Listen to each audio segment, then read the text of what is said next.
안녕하세요.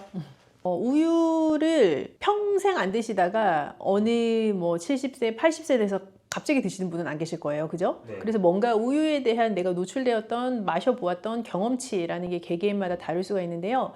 우유를 드시고 조금 불편해라고 하시는 분은 그냥 한마디로 딱 우유 먹으면 더부룩해 소화가 안 돼 라는 표현을 하시는 분들이 많으시거든요. 그래서 그런 증상이 내 개인적으로 과거에도 있었고 지금도 가끔 우유 마시면 그런 증상이 있다면, 혹은 우유가 들어간 음료, 예를 들면 라떼 이런 걸 먹었을 때 그런 증상이 있다면 그분은 우유 자체가 조금 소화하기 힘드신 분일 수도 있죠. 그러면 우유랑 함께 먹으면 네. 소화에 부담을 줄 수 있는 음식이 혹시 있을까요? 저지방, 무지방 우유가 아니고서는 우유 자체는 단백질도 되게 많고 지방 함량도 높은 음식이에요. 그래서 우유를 드실 때 무엇을 같이 먹느냐에 따라 똑같은 우유라도 소화가 오늘 좀 유독 불편한데 라는 생각을 하시게 될 수도 있는데요. 위에 머무는 시간이 긴 음식, 예를 들어서 빵이랑 우유를 같이 먹는 경우도 많잖아요.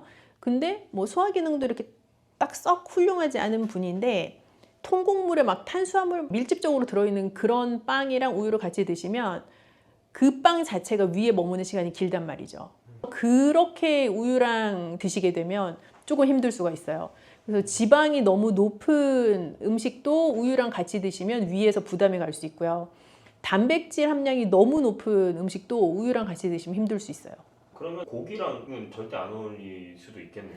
그렇게 생각하셔도 되죠. 우유랑 고기를 동시에 드시는 거는 소화기관 위 입장에서는 부담이 되죠. 그 부담을 줄 수 있는 것 중에 하나가 좀 가스가 찼을 때도 그럴 수 있잖아요.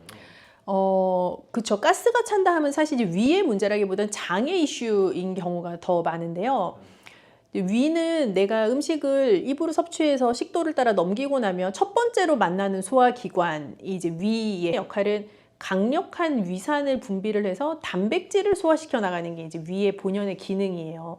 그래서 위에 체류하는 시간이 긴 음식이라는 것은 단백질 함량이 아주 높거나 혹은 지방 함량이 높은 것들이 이제 위에 체류하는 시간이 일반적으로 긴데, 그런 음식을 우유랑 같이 먹게 되면 위산의 역할이 적정하게 이루어지지 않은 상태에서 계속 위에 체류하는 시간이 길어지니까 더부룩하다라는 느낌을 갖게 되는 것이고, 우유를 찬 성질의 식품과 같이 먹었을 때는 이제 하복부에서 가스가 찬다는 느낌 받으실 수가 있죠. 그래서 그 위가 무겁고 더부룩한 거랑은 좀 살짝 다른 느낌일 수 있어요. 그 과일이랑은 조합이 괜찮아요? 과일이랑도 별반입니다. 왜냐하면 우유에 있는 성질과 우리가 예를 들어서 시트러스 계열, 신맛이 많이 나는 감귤류 이런 거를 같이 먹게 되면 우유 자체는 그 산성 성분이랑 만났을 때 약간 유막을 형성하면서 굳는 형태를 보이게 돼요. 우리가 그걸 커드라고 부르는데, 그런 커드를 형성하게 되는 형태로 위에 머물게 되는 시간이 이제 생길 수 있는 거예요.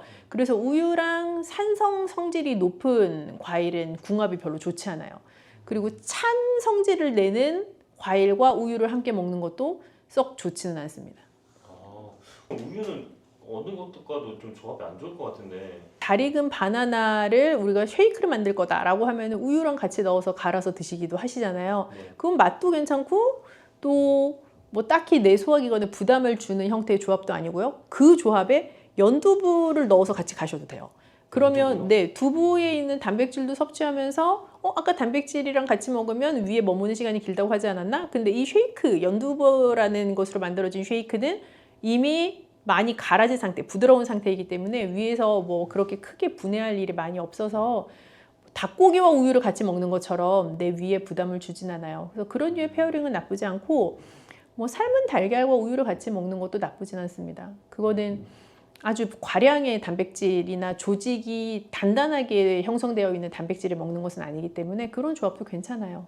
그리고 보통 아침에 좀 네. 먹을 때 보면은 토스트, 계란 이렇게 해가지고 우유랑 같이 먹는 경우도 있잖아요. 근데 이제 흰빵을 토스트해서 드시는 경우가 이제 많으실 것 같은데, 이제 그런 흰 식빵 같은 경우는 탄수화물이 아주 밀도 있게 들어있는, 예를 들어 호밀빵 같은 거랑은 또 조금 달라요. 그래서 그거는 위 내에서 좀 부드럽게 넘어갈 수 있는 조직감이기 때문에 우유랑 같이 드셔도 크게 본인이 부담을 느끼지 않는다면 괜찮고요.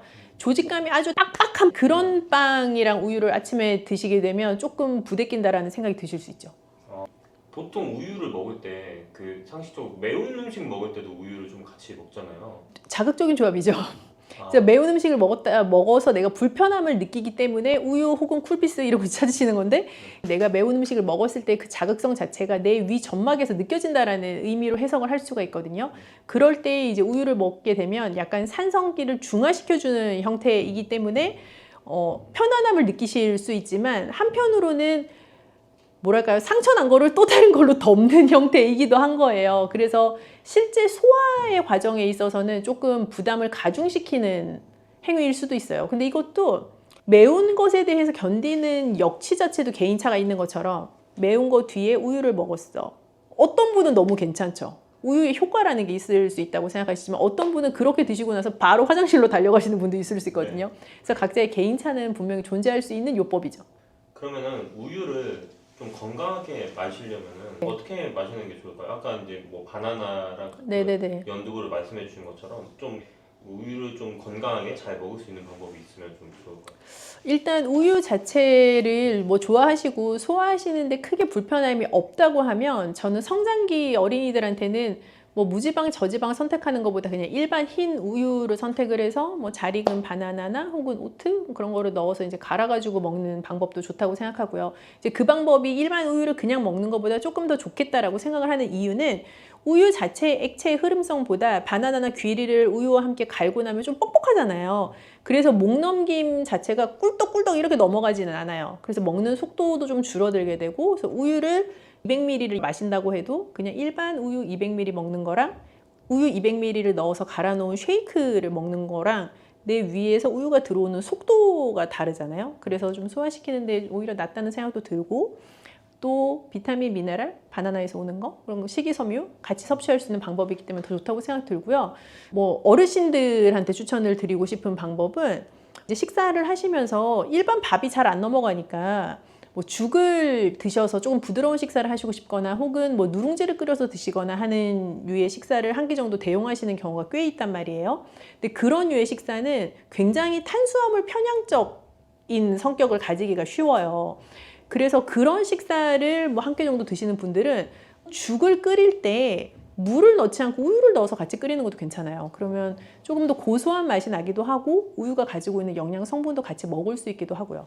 아 근데 이렇게 들었을 때는 뭔가 상상이 안 나는데 우유로 죽을 만든다는 게. 타락죽이 우유로 만든 죽이잖아요. 어떻게 보면 아주 고급 음식이고, 서양 요리 중에 리조또라고 하는 것도 우유나 뭐 크림 베이스의 것들을 가지고 쌀알과 같이 끓인 거니까 비슷한 느낌일 수도 있죠. 그래서 우유를 물 대신 활용하셔서 죽을 끓이시는 것도 또 좋은 영양 밸런스를 가져갈 수 있는 방법이에요.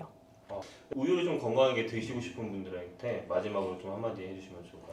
뭐 우유를 내가 여태까지 먹으면서 속 불편함 별로 없이 그냥 편안하게 즐기신 분들은 너무 차가운 우유를 공복에 드시는 극단적인 섭취 방법을 제외하고는 그냥 편하게 드셔도 좋을 것 같아요. 그런데 성장기 어린이들에게는 무지방 저지방보다 일반 우유가 낫다라는 거는 저의 권고사항이고, 반대로 생각하면 점점 나이가 들어갈수록 저지방 우유 선택하시거나 무지방 우유 선택하시는 것도 하나의 방법일 수 있죠. 우유 먹으면 계속 배가 아파라는 증상을 여태까지 경험하셨던 분이라면 유당불내증이라는 증상을 가지고 계실 수가 있는데, 그 유당불내증을 가지고 계시다면 요즘은 그 락토즈 프리 우유들도 있어요. 그래서 락토 프리 우유 같은 거를 선택하셔서 드시는 것도 또 우유의 맛과 영양 성분을 즐기면서 배 아픈 것은 조금 줄여줄 수 있는 방법이 될 수 있죠.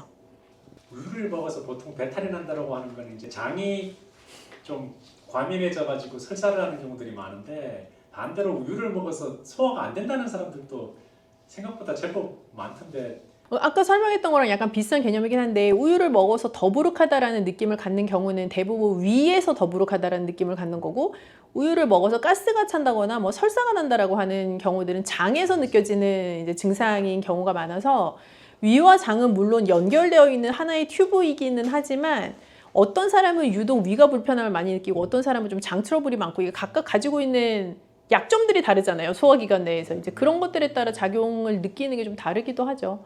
그래서 어떤 분들은 평상시에는 뭐 우유 먹는 거 괜찮은데 뭐 컨디션 떨어진 날에 우유 먹으면 바로 화장실 간다, 이런 분들도 계시거든요. 경우에 따라서 좀 다르기도 하고요. 그러면 그 우유만의 문제가 아니라 그냥 사람의 컨디션의 문제가 될 수도 있고. 그렇다고도 보여지고요. 그리고 우리가 어떤 음식이든 먹고 나면 그 음식을 소화시키는 데에는 반드시 소화효소라는 것이 필요해요. 그래서 어떤 날은 소화효소의 합성이 아주 원활하고 그 소화효소가 잘 분비되어서 잘 작용할 수 있는 컨디션과 나의 모든 체내 구조를 갖추고 있는 날도 있지만, 어떤 날은 내가 극도로 피곤하거나 혹은 전끼니에 먹었던 음식 혹은 어제 먹었던 뭐 술 뭐 이런 것 때문에 내 몸 안에서의 소화 체계 자체가 완벽하게 세팅이 안 되는 날이 있을 수 있잖아요. 이제 그런 것들에 따라 같은 음식이라도 내가 보이는 반응도 다를 수 있죠. 효소 같은 것도 좀 많이 드시는 편인데 그런 게 실제로 좀 도움이 많이 되나요? 뭐 제품의 종류와 무관하게 효소라는 제품 효과가 있습니다, 없습니다. 그렇게는 판단을 드릴 수가 없고요.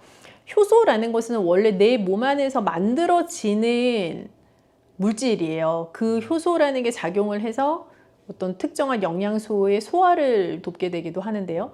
나이가 들수록 노화의 과정에 있으니까 젊었을 때만큼 효소가 만들어지고 분비되는 속도나 어떤 액션 자체가 아주 원활하다고는 볼 수는 없겠죠. 이제 그렇다 보니 밖에서 그 효소라는 것을 먹어서 내 몸 안에서 일어나는 일을 대체할 수 있는가의 문제인 건데, 원 재료를 가지고 만들어진 제품이냐, 그리고 그 효소의 활성 자체가 체내에서 어떻게 되느냐에 따라서 굉장히 다른 얘기이기도 하고요. 한편으로는 똑같은 제품을 먹어도 저 사람과 나의 효과가 다를 수 있어요. 특정한 제품이 모든 사람에게 동일한 긍정적인 목표하는 효과를 내는 것은 아니다라는 얘기로도 생각해 볼 수 있고요. 도움이 될 수도 있고 안 될 수도 있다라는. 맞아요, 네. 효소 같은 거를 먹으면 안 되는 체질이나 막 그런 게 존재할까요? 뭐 그렇다기보다는 어떤 분들은 이거 먹으면 좀 더 소화가 잘 되는 것 같고 뭐 좀 더부룩함도 줄어드는 것 같고 그게 위약 효과라고 하는 플라시보 효과일 수도 있고요. 또 진짜로 그런 효과를 경험을 하시는 분들이 있을 수도 있고요. 뭐 특별한 어떤 체질에 따라 결정되는 거라기보다는 각자의 몸이 받아들이는 정도 혹은 섭취하고 계시는 그 제품의 실질적인 효능에 대한 문제인 것 같아요. 단백질은 분명히 어느 양만큼 먹어주어야 하는 것인데 단백질을 또 너무 많이 먹으면 안 된다고 하니 그 적정 양, 어느 양이라는 게 대체 어디냐라는 고민들이 많이 되실 것 같은데요. 네, 안녕하세요. 영양학 박사 그레이스입니다. 정말 박사님 인기가 많습니다. 감사하죠. 요즘 그 여름에 감기 걸리시는 분들이 굉장히 많더라고요. 너무 많아요. 너무 많아요. 네. 그래서 저는 제가 어렸을 때 그 감기 걸리면 그 할머니가 항상 잣죽을 끓여주셨거든요. 그 잣죽을 먹고 나면은 왠지 모르게 기력이 솟는 그런 느낌이 좀 나고 그래요. 잣도 어떻게 보면은 그런 기력 회복하거나 이제 감기 걸린 분들한테 좀 좋은 음식인가요? 피디님이 또 유독 잣이랑 잘 맞나 보네요. 그쵸? 아, 잣이 되게 작은 견과류잖아요. 알맹이가 굉장히 조그마하잖아요. 그런데 사실은 이렇게 말하면 약간 과장일 수도 있지만 약재라고 보셔도 저는 좋을 것 같아요. 잣이요? 뭔가 고소한 맛이 나는 약이라고 어. 생각해도 좋을 만큼 뭐 기력을 북돋아주는 데도 매우 좋고요. 잣 자체가 작은 그 알맹이 안에 진짜 농축적인 영양소를 가득 담고 있는 재료예요. 수정과나 막 이런 곳에도 막 잣이 막 들어가고 하잖아요. 새알? 네, 새알. 새알 이렇게 들어가 있는 거. 네, 그게 건강식이라고도 볼 수 있겠네. 건강 간식 약간 그렇게. 네, 그렇게 생각하실 수도 있고 잣 자체는 단백질이 진짜 꽉 차 있는 견과류예요. 그리고 불포화 지방산이 많아요. 불포화 지방산. 네, 우리가 살면서 고기를 많이 먹는 이제 현대인의 식습관에서는 포화 지방산을 먹을 일이 참 많은데 잣이나 다른 견과류들은 이제 불포화 지방산이 많으니까 아무래도 몸에 좋은 지방산을 더 많이 함유하고 있는 재료에 해당하죠. 아, 그렇구나. 그래서 제가 먹고 나면 기력에 막 솟고 막 그랬나 보네요. 그래서 이렇게 키가 크게 성장하셨네요. 저 집안 내력입니다. 아, 그럼 잣이 이제 네. 몸에 좋은 불포화 지방산, 네. 비타민 이런 것들이 심장과 뇌 건강에도 좀 도움이 될 것 같거든요. 불포화 지방산의 효과 중에 하나가 우리가 불포화 지방산 하면 많은 분들이 연관 검색어로 머릿속에 오메가3 이런 거 딱 떠오르실 텐데 불포화 지방산은 사실 어떤 혈관 건강, 혈액을 건강하게 해주는 그런 효과를 가지고 있는 영양소이기도 해요. 그래서 뇌 건강이라고 하면 우리가 인지 기능이 뭐 개선된다거나 혹은 치매를 예방할 수 있다거나 뇌 혈관 건강을 개선해 줄 수 있다거나 하는 유로도 생각을 해볼 수가 있는데 불포화 지방산의 효과 중에 그런 효과들이 사실 크게 자리를 하고 있죠. 그래서 잣은 불포화 지방산이 함량이 높은 식재료다 보니까 뇌 건강 충분히 도움이 되는 재료라고 볼 수 있어요. 그러면은 이런 잣을 보통 죽으로 많이 만들어 먹잖아요. 네네네. 그 시니어분들한테 좋은 장점이라는 게 더 있을까요? 일단 모든 견과류는 건강상 주는 이점이 분명한 재료인 건 맞는데 자칫 잘못하면 좀 배탈이 나기 쉬워요. 그러니까 제가 배탈이 난다는 거 뭐 배가 아파요 뭐 이렇다기보다는 기름기가 많은 재료이다 보니까 뭐 설사가 나기가 쉽다든지 아니면 먹고 나서 괜히 소화가 안 되는 느낌이 든다든지 할 수가 있는데 죽을 끓여서 먹게 되면 소화 흡수가 훨씬 용이해지기 때문에 일단 뭐 속에서 부대낀다거나 내가 뭐 견과류 먹고 바로 화장실 가고 싶다거나 이런 현상은 훨씬 덜 하죠. 그래서 잣죽 자체는 잣에 들어가 있는 영양소를 굉장히 부드러운 방법으로 섭취할 수 있는 좋은 음식이에요. 그러면은 이런 잣죽을 만들 때 박사님만 좀 알고 있는 좀 맛있게 먹을 수 있는 그런. 할머님이 더 많이 알고 계셔요, 지금. 저 근데 단순 갈아서 그냥 하기만 하고. 아, 맞아요. 그래서 잣을 일단, 뭐 구입을 하시면 당연히 신선한 잣을 선택을 하시는 게 제일 중요한 1번이라고 생각을 하고요. 그거를 잘 씻어서 잣에 왜 어떤 견과류 먹으면 이게 맛이 떫어? 하는 생각이 드실 수가 있는데 이제 잘 씻어내고 나면 그 떫은 맛도 좀 같이 용해되기도 하거든요. 그래서 좀 깨끗하게 씻으시고 그거를 이제 잘 볶으셔가지고 사용을 하시면 좋은데요. 볶아서요? 네, 볶으면 사실 고소한 맛이 확 하고 올라올 수는 있지만 한편으로는 지방산이 많은 식재료, 조그만 식재료이기 때문에 잘못 볶으면 금방 홀랑 타요. 그래서 너무 많이 볶지 마시고 그냥 살짝만 볶아서 쌀과 함께 갈아서 끓이시면 제일 좋고 내가 뭐 두유를 좋아한다. 그러면 물 대신 두유에다 끓이셔도 되고요. 그런 방법도 있죠. 두유에서 해서 먹으면 좀 더 맛이 다른가요? 훨씬 고소하기도 하고 일반 물을 넣어서 갈아서 끓이는 것보다는 조금 더 묵직한 맛이 나고 두유 자체가 가지고 있는 단맛도 좀 올라오기도 하고요. 일단 영양가 자체도 일반 물을 가는 것보다는 영양 밀도가 확 올라가기는 하죠. 그 잣이 그래도 네. 열량이 좀 높다고 들었어요. 열량이 완전 높죠. 그게 사실 문제죠. 그래서 하루 적정 섭취량이 또 있을 것 같아요. 이런. 이제 견과류 자체가 몸에 좋은 반면 열량이 되게 높은 재료들이에요. 그래서 이거는 잣만의 이슈는 아니고 모든 견과류가 다 마찬가지인데 다만 잣은 조그맣고 우리 왜 이렇게 쌀 튀밥 집어 먹듯이 낼름낼름하고 계속 먹기가 아주 손이 가는 재료일 수 있기 때문에 나도 모르게 많은 양을 먹어버릴 수 있는 거죠.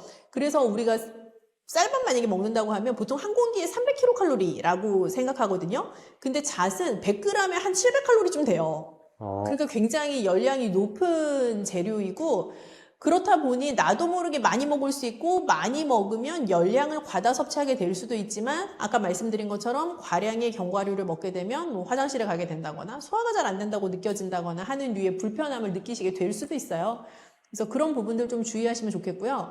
하루 적정하게 드시는 양이라고 하면 뭐 예를 들어 잣죽으로 끓인다고 하면 하루 한 그릇 정도 적당하겠다 하는 생각이 들고 나 그냥 집어 먹어야지 라고 생각하면 뭐 티스푼으로 뭐 한 서너 티스푼 정도 안쪽 그 정도 양이 하루에 드시기에 적정한 양으로 보여져요. 서너 티스푼이면은 개수로는 몇 알 정도 될까요? 그게?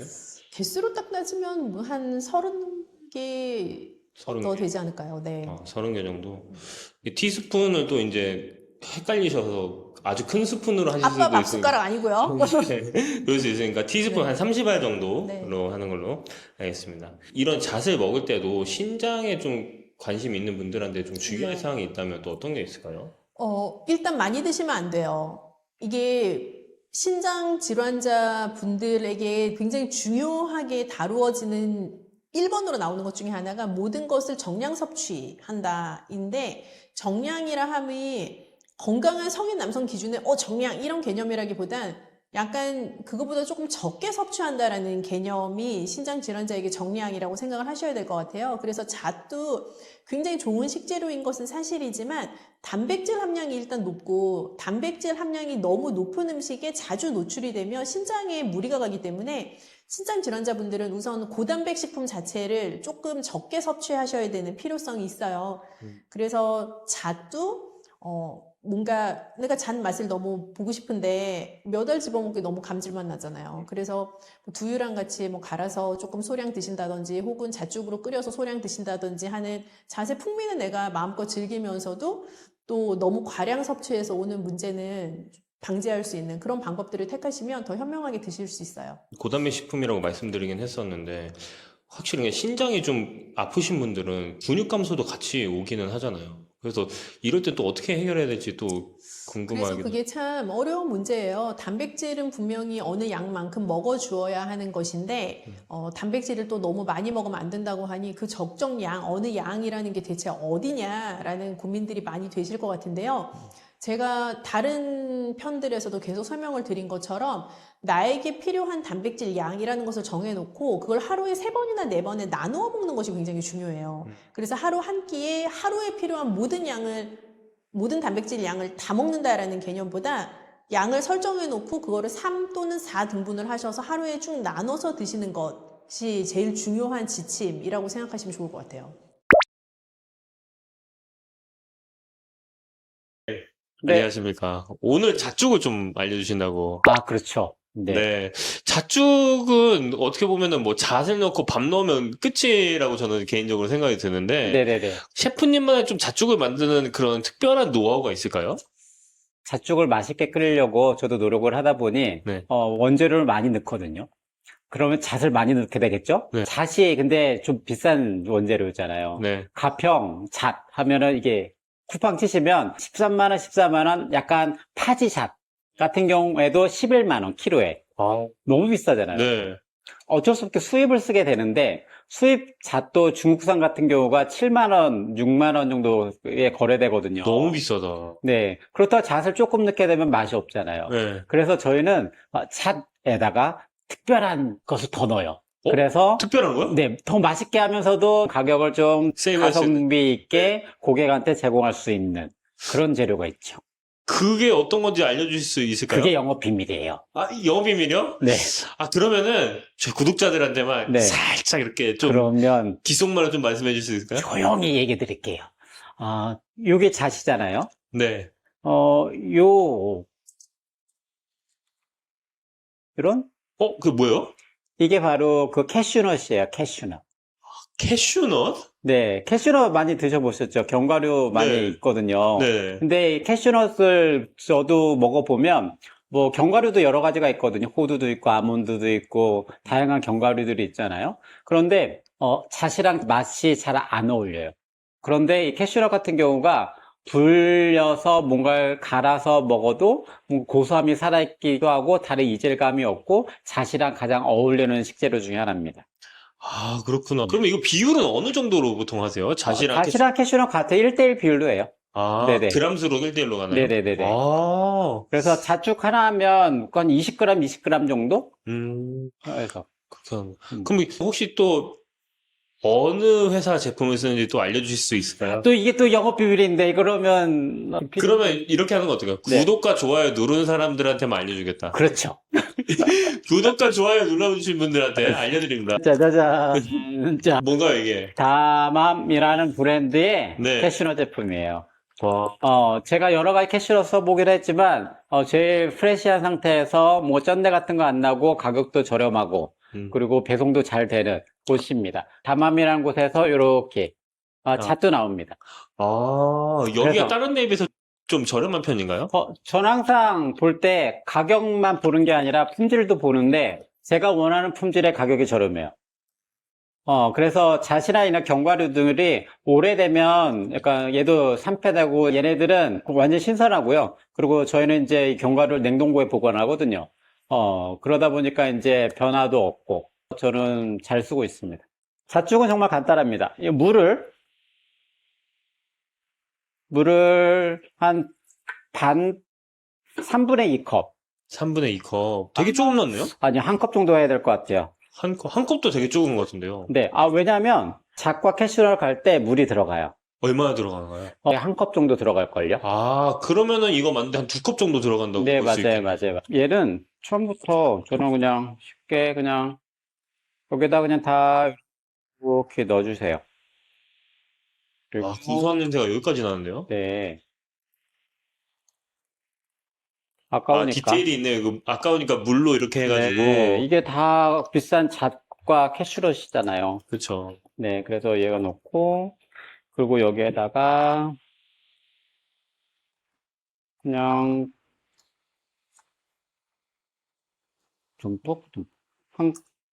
한 공기 반 정도 분량에 이렇게 해주고 이제 끓여주시면 됩니다. 간을 살짝 얘기를 안 했는데 이 정도 분량에는 소금이 한 2g 정도 되긴 하는데 한 2꼬집 정도 생각하시면 돼요. 2꼬집 정도. 네네. 요는 아까 제가 다 여기 캐슈넛 간 거에 소금 다 넣었기 때문에 바로 끓이도록 하겠습니다. 근데 이런 갈아 놓은 거 있잖아요. 네. 갈아 놓은 애들을 미리 해놓고 싶어 하는 경우도 있을 것 같은데. 네. 그러면은 이럴 때는 냉동실에 보관하는 게 맞아요. 모든 제품들은 다 보통 전 처리를 해서 냉동고에 보관하시면 돼요. 왜냐면 이게 냉동을 해서 이 제품들이 약간 품질이 달라지는 게 뭐냐면 야채 같은 경우 냉동을 하잖아요. 그러면 결들이 있는데 얘가 해동이 되면 이게 깨지면서 뭉그러지거든요. 근데 죽은 이게 뭉그러져야 된단 말이죠. 그러니까 냉동을 한다고 해서 죽의 품질에 전혀 이상이 없어요. 그게 또 죽의 장점이 될 수 있겠네요. 네, 그러니까 저희는 이제 미리 시간이 날 때 저희가 작업하기 편하게 냉동을 해놓거나 저희가 업종이다 보니까 계속 뭔가를 재료를 준비를 해놔야 되거든요. 그러니까 집에서도 마찬가지일 것 같아요. 집에서도 잣이나 뭔가 다른 원재료들을 소분해 놨다가 먹고 싶을 때 얘를 꺼내가지고 끓여 드시면 되게 간단하죠. 네, 감사합니다. 네. 이래놓고 이제 중불에 5분 정도 네, 그렇습니다. 네. 단백질 폭탄으로 알려진 두부는 건강식으로 많이 드시는 대표적인 식재료입니다. 그런데 두부를 잘못 드시면 오히려 건강을 해칠 수 있다는 사실 알고 계신가요? 두부를 먹을 때 독이 되는 최악의 경우, 그리고 두부를 어떻게 먹어야 우리 몸에 보약이 될 수 있는지에 대해 알려드리겠습니다. 두부가 오히려 건강을 해치는 첫 번째는 바로 GMO 유전자 변이된 콩으로 만든 두부를 먹을 때입니다. 2018년 보도자료를 보면 수입콩을 사용해 만든 두부 7종류 중에서 6종류가 GMO 성분이 검출되어 파문이 일었던 적이 있습니다. GMO는 원래 생산성을 향상시켜 식량 부족 문제를 해결하고 비타민, 미네랄 등의 영양소를 강화하거나 질병 저항성을 높여 건강에 도움을 주기 위해 유전자를 변이하여 재배하는 것입니다. 또 제초제나 살충제의 사용량을 줄일 수 있어서 환경오염도 줄일 수 있는 장점이 있습니다. 하지만 이렇게 재배된 것을 섭취했을 때 건강에 대한 안정성 문제와 생태계 파괴 등의 논란은 끊이지 않고 있습니다. 우리나라에서는 GMO 재배를 법으로 금지하고 있으며 많은 나라들이 GMO의 수입과 생산을 규제하고 있습니다. GMO 식품을 꾸준히 섭취할 경우 건강에 문제가 생길 수 있는데요. 2년 동안 실험지 200마리에게 GMO 옥수수를 먹인 실험 결과 20%의 쥐에서 종양이 발생했고 종양의 크기도 컸는데요. 종양의 크기가 탁구공만큼 크게 자란 쥐도 발견됐는데 쥐 전체 몸무게의 4분의 1에 해당되는 무게였다고 합니다. GMO 표기가 의무이기 때문에 GMO 표기가 없는 식품을 사 먹으면 되지만 문제는 식품을 몇 차례 가공 과정을 거쳐 GMO의 DNA나 단백질이 남아있지 않은 식품은 GMO 표기를 하지 않아도 된다는 규정이 있기 때문에 소비자로서는 불안할 수밖에 없는데요. 따라서 두부를 구매하실 때 원료가 수입산이 아닌 국내산 콩으로 만든 두부를 사 드시길 바랍니다. 우리나라는 GMO 재배 자체가 금지이기 때문에 국내에서 재배된 식품은 안심하고 드셔도 됩니다. 두부가 건강을 해치는 두 번째는 바로 유부를 드시는 것입니다. 유부는 두부를 기름에 튀겨서 만드는 건데요. 유부를 먹는 방법에는 대표적으로 유부초밥이 있지만 이외에도 다양한 요리의 재료로 사용됩니다. 유부의 고소한 맛과 부드러운 식감 때문에 다양하게 사용되지만 건강에 해로울 수 있으니까 주의하셔야 됩니다. 두부를 기름에 튀겨 만든 유부는 칼로리가 높아질 뿐만 아니라 트랜스지방이 생성됩니다. 트랜스지방은 혈관 내 콜레스테롤을 증가시키고 심혈관 질환의 위험을 증가시킵니다. 이로 인해 대사증후군과 뇌 기능에도 영향을 미쳐 인지력, 학습 능력을 감소시키는 부작용을 일으킬 수 있습니다. 유부를 아예 드시지 말라는 게 아니라 맛이 좋고 간단하게 식사 대용으로 드실 수 있는 유부만, 맛이 좋고 간단하게 식사 대용으로 드실 수 있는 유부지만 과하게 드시지 않고 적절히 드시면 좋겠죠? 세 번째, 두부를 드실 때 주의할 점은 시금치와 함께 드시면 안 된다는 것입니다. 시금치는 철분이 풍부하게 함유되어 있어 빈혈 예방에 효과적으로 알려져 있습니다. 또한 비타민 A, 루테인, 제아잔틴 등의 영양소가 풍부하여 눈 건강 증진에 탁월한 효능이 있고 마그네슘, 비타민 K 등이 풍부해서 뼈 건강 증진에 효과적인 것으로 알려져 있습니다. 그러나 문제는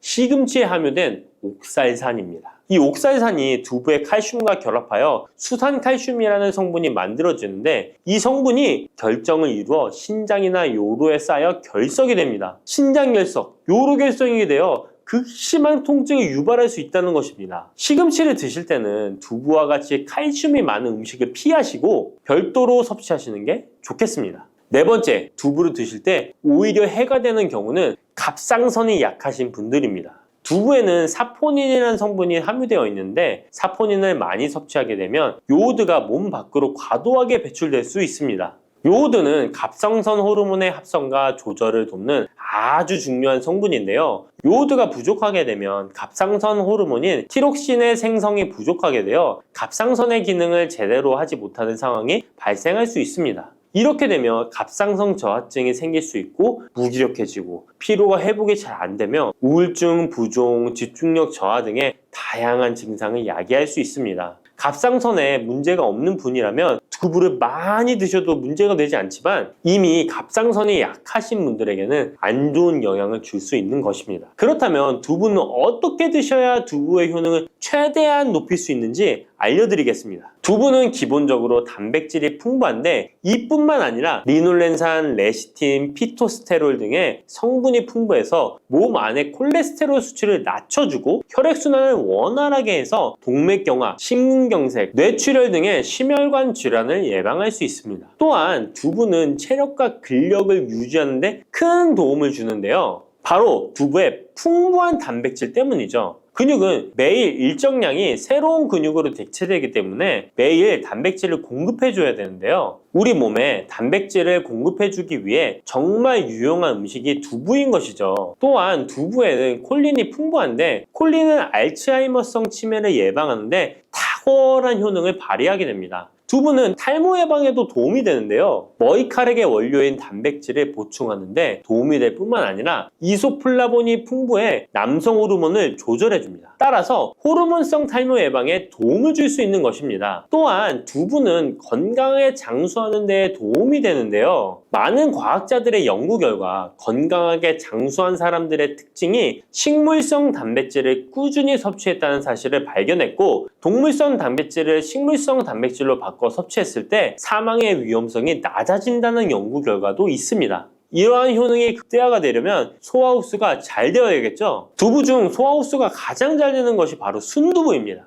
순두부는 일반 두부와 마찬가지로 비질을 분리한 콩물에 응고력이 약한 응고제를 넣어 만든 것인데요. 그렇기에 훨씬 부드럽고 소화 흡수가 잘 되는 형태가 되는 것입니다. 하지만 단점은 일반 두부보다 단백질, 섬유질 등의 영양 성분의 함량이 떨어지는데요. 이런 단점을 보완하기 위해 계란과 함께 드시면 좋은 대안이 될 수 있어요. 순두부찌개에 계란이 들어가 있는 것이 맛뿐만 아니라 영양적으로도 찰떡궁합인 것이죠. 순두부와는 식감이 완전히 다른 쫄깃한 두부면이 요즘 인기가 높아지고 있는데요. 밀가루를 대체할 수 있는 다이어트 식품으로 많이 알려지고 있습니다. 다양한 면 요리에 사용되는데 단순히 두부를 면 모양으로 만든 것이 아니라 일반 두부보다 단백질의 함량이 2배 정도 높아서 건강에 더욱 좋은 식품입니다. 두부에서 수분을 빼고 응축시켜 만들기 때문에 같은 무게당 영양 성분의 함량이 높아지는 것입니다. 두부는 양배추와 함께 드시면 좋은데요. 두부는 단백질이 풍부하지만 비타민C와 섬유질이 부족한데 양배추와 함께 드시면 모든 영양소를 골고루 섭취할 수 있게 되는 것입니다. 또 귀리를 넣은 잡곡밥과 함께 드시면 좋은데요. 귀리에 풍부하게 함유된 식이섬유와 베타글루칸과 두부의 단백질, 칼슘을 충분히 섭취할 수 있는 것입니다. 두부는 그리고 미역과 김, 다시마와 같은 해조류와 함께 드시면 좋은데요. 이런 해조류와 함께 드시게 되면 두부의 단백질을 흡수하는데 극대화가 되고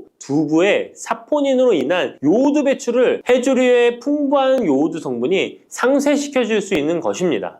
두부와 함께 먹으면 좋은 음식으로는 토마토가 있습니다. 토마토에는 라이코펜이라는 강력한 항산화 성분이 함유되어 있어서 세포의 노화를 방지하고 활성산소를 제거하여 혈관을 건강하게 보호하며 암을 예방하는 효능도 있습니다. 두부와 토마토 그리고 계란까지 함께 살짝 볶아 드신다면 풍부한 영양 성분을 섭취할 뿐만 아니라 암 예방과 체중 감량에도 좋고 피부 미용에도 탁월한 효능을 누릴 수 있습니다. 안녕하세요.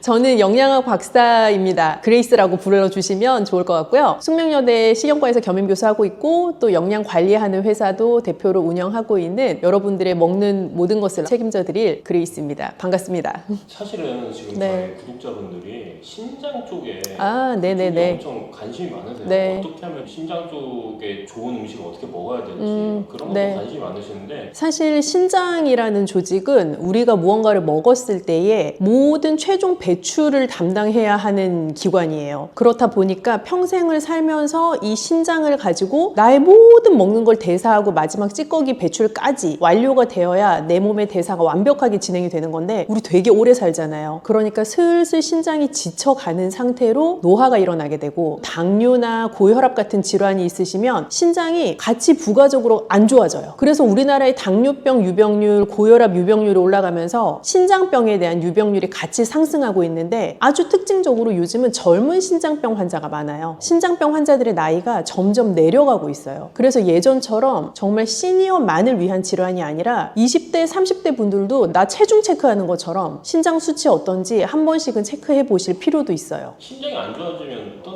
일이 발생하시나요?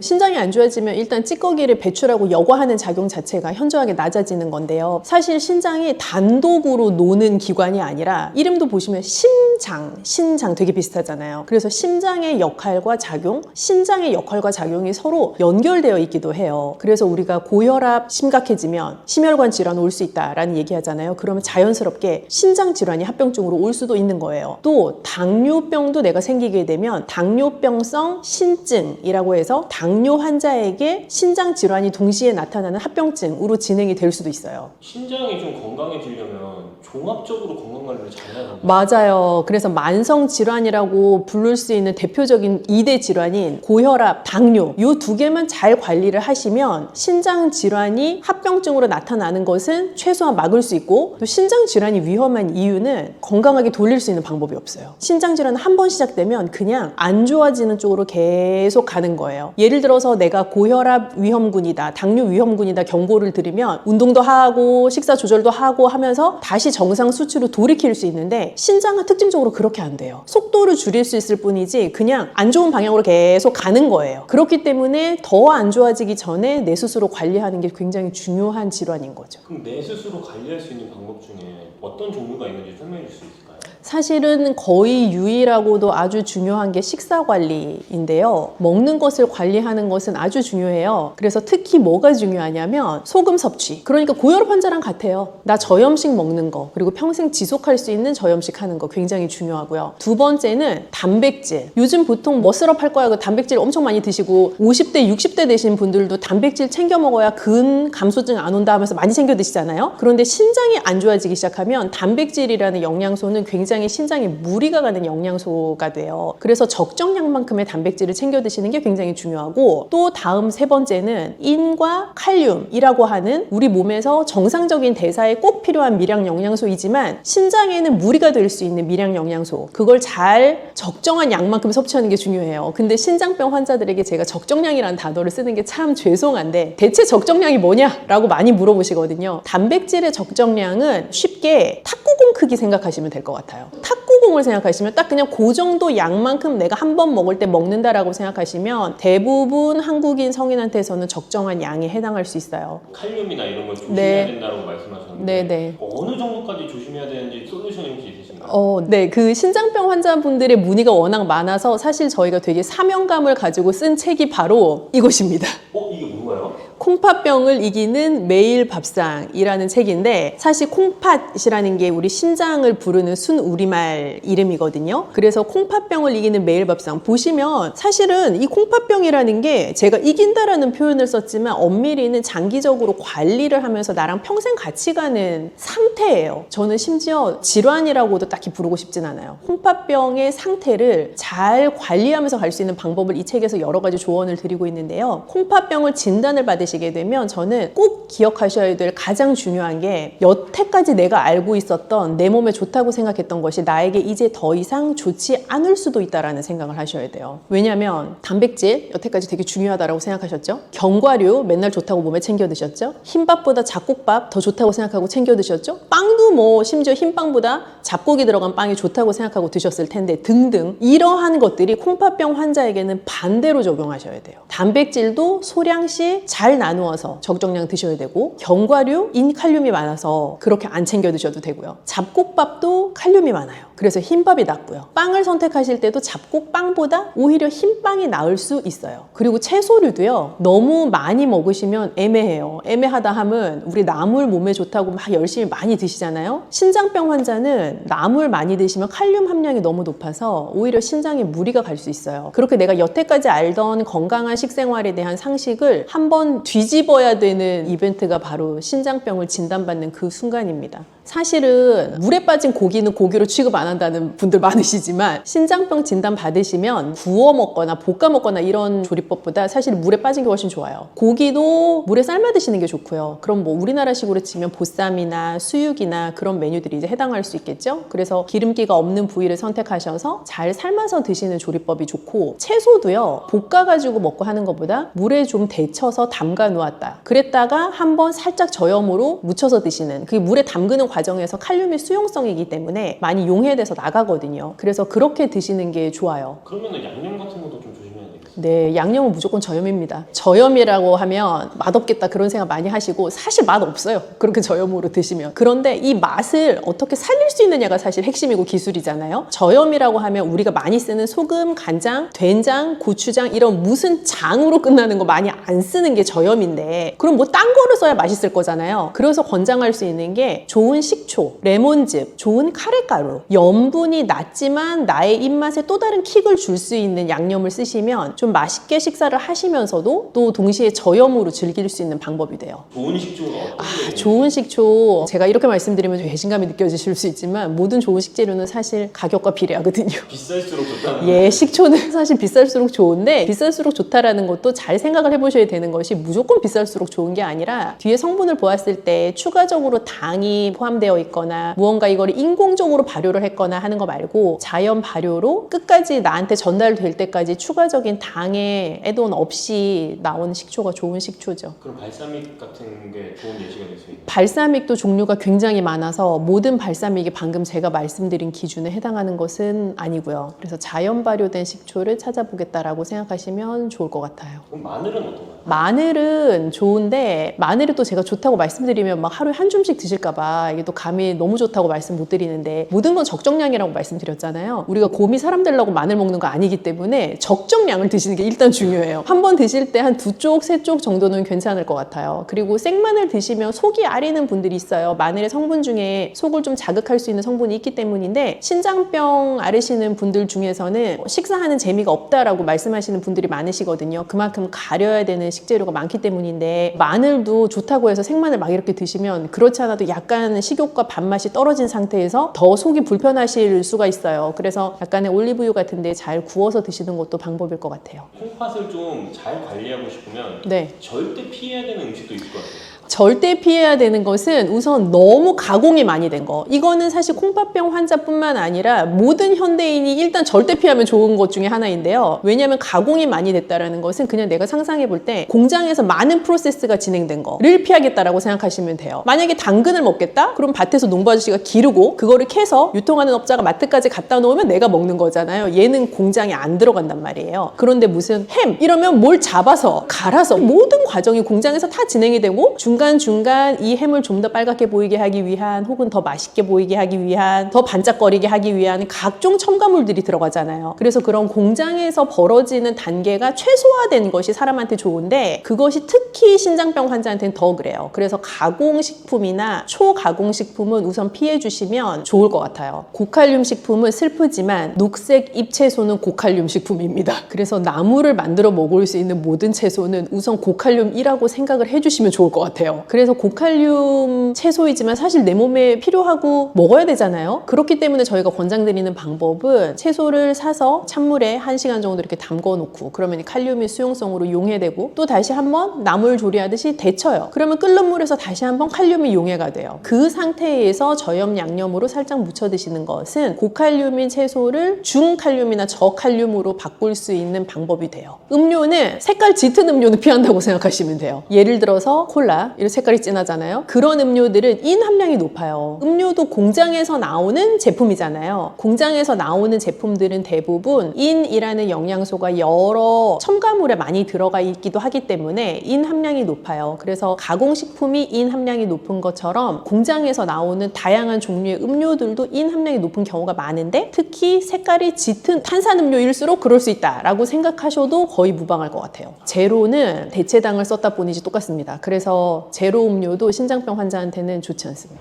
하루 식단을 챙기는 게 너무 쉽지 않아요. 왜냐하면 하루에 3끼나 먹어야 되는데 하루 3끼를 매번 똑같은 걸 먹을 수도 없고 너무 지겹단 말이죠. 그래서 사실 이 책에 보시면 하루 식단을 꾸릴 수 있는 아주 쉽고 간단한 방법이 많이 제한이 되어 있고 게다가 저는 또 이 음식은 예뻐야 된다고 생각하기 때문에 아주 예쁘게 먹을 수 있는 많은 방법들도 나와 있어요. 신장에 좀 고민이 많으신 구독자분들을 위해서 한마디. 네, 사실 신장병에 걸리면 인생 살면서 되게 중요한 재미가 먹는 재미인데 그 먹는 재미를 많이 포기하셔야 된다라는 슬픈 감정을 느끼실 수도 있어요. 그런데 어찌되었건 신장병이 있다라는 것을 알게 되셨다는 건 그만큼 관리할 수 있는 기회가 나에게 주어졌다라는 것이기도 해서 지금부터라도 내가 지금 상태에서 가장 재미있게 즐겁게 맛있게 먹을 수 있는 음식들을 찾아 나가시면 좋을 것 같아요. 그래서 먹는 즐거움도 너무 많이 포기하지 마시고 또 내 상태에 대한 관리도 너무 부정적으로 생각하지 마시고 그 두 개를 잘 밸런스를 이루어 가실 수 있었으면 좋겠는데 그런 방법들을 제가 다른 영상 통해서도 다양하게 한번 제안을 드려볼게요.